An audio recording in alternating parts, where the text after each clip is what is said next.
কুষ্টিয়ায় বিজিবির পৃথক ৩টি অভিযানে শুল্ক ও কর ফাঁকি দেওয়া ১,২২,০০,০০০ টাকার মাদক ও মালামাল জব্দ করা হয়েছে।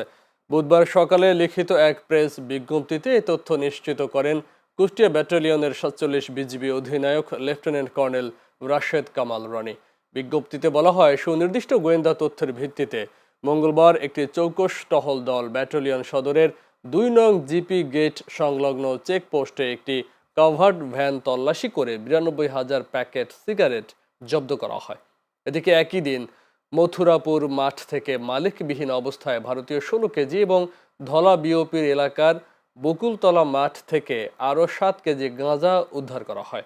মালিকবিহীন অবস্থায় উদ্ধারকৃত কাভার্ড ভ্যান সহ অবৈধ সিগারেট বিধি মোতাবেক কাস্টমস অফিসে জমা করা হয়েছে এবং উদ্ধারকৃত ভারতীয় গাঁজা ধ্বংসের জন্য ব্যাটালিয়ন সদরের মাদক স্টোরে জমা করার কার্যক্রম প্রক্রিয়াধীন রয়েছে।